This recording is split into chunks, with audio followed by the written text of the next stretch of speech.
You are the worst employee we've ever had. Imagine giving years to a company and realizing the reward is being told you don't belong there. Maybe 400 to 600 employees that worked in Texas. So, I mean, everybody knew everybody. And it was one of those places where the company was very different from most that I'd ever been at. They didn't, if you sat in a job for more than 2 years, they were like, something's wrong with you. They always wanted you to move around to different jobs because, as one of the presidents, I was going down in an elevator with him once, and I said, well, what's your best advice? And he's like, well, you're completely useless to me unless you've been in like 3 jobs inside the company. And I was like, okay, thanks. I'm on one.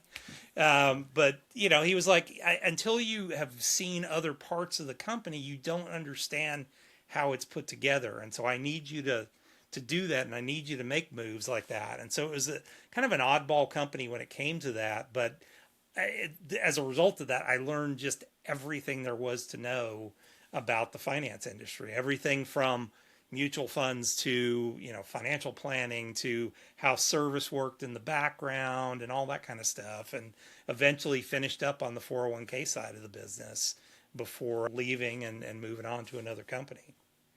At what point did you kind of do your own thing, branch off and say, this is what I want to do? I mean, you have a vision, you have a goal, and honestly, from what I can tell, you've been working towards your own financial freedom day. And what is it that you wanted to do or I guess, what was that aha moment when you said, I can do this? Well, I mean, so during the time I was with Fidelity and afterwards, I had been trying to start businesses on the side, and I would start a business and it would get going and then it would get hard and I would quit. I had 7 business failures. Some of them were not because I quit, just they were fizzling out or they were a really dumb idea. Uh-huh. But I kept going and I kept trying and I kept, going at it because I knew that I was never going to be rich working for somebody else, and I Right. would never be truly free working with somebody else. Now, Freedom Day hadn't even gotten into the world at that point, but I had reached a point. I left Fidelity. I went to work for another firm that was very similar. It's another very large name. I get that. You start out chasing one dream, and life quietly nudges you into a completely different hallway. It's wild how many creative people end up in careers they never planned on, just because the bills showed up first. There's a special kind of tension when your instincts don't match the culture you're in. Some people thrive in structure, others suffocate in it. Jeff was definitely the second type. The president of the company, after my boss left the room, looked me in the eye and said, "You are the worst employee we've ever had. You are too independent. You just go do stuff without asking permission." And I'm thinking to myself, well, you hired me to do that. You gave me zero resources to do it.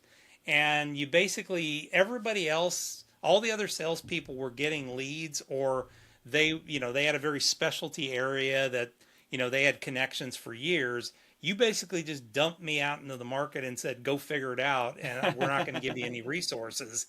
That line doesn't leave you. It echoes. You can feel the sting in that moment, but you can also feel the shift. Something cracked open. And it was literally, I just brainwashed myself into, hey, I can actually become a business owner. I can start something. And it was basically it. I ended up starting a co-working space, and that was the first step. I launched off and launched a wealth management practice because I couldn't stay at my current employer and also have my own side business. So I had to Right. quit my job. Um, I mean, I quit without any preparation and just dove into it feet first. And we figured it out after about 3 years. I mean, almost losing our house and blowing through most of my retirement money and everything else, trying to get everything up and running.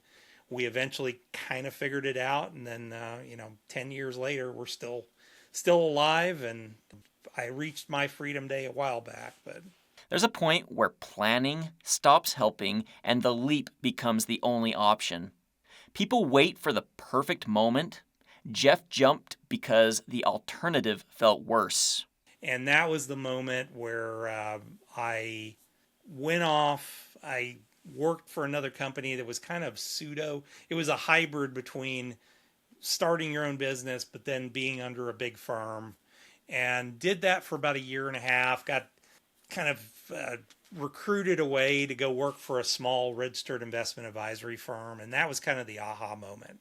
You don't forget the nights where you're doing math at the kitchen table, trying to figure out what survives the month. It's strange, the moment you stop trying to fit in is usually the moment you start building something real. People learn to play the game. Others realize they're supposed to build their own. If you've ever felt like you don't fit the system, maybe that's not a flaw. Maybe it's the signal. As always, folks, this was just a short piece of our interview. If you want to catch the whole interview with Jeff, jump on over to the Light-Minded Arts podcast. The link is in the description. Also, if you want to just learn more about Jeff and what he's doing, I've also put a link down below which will help you find him and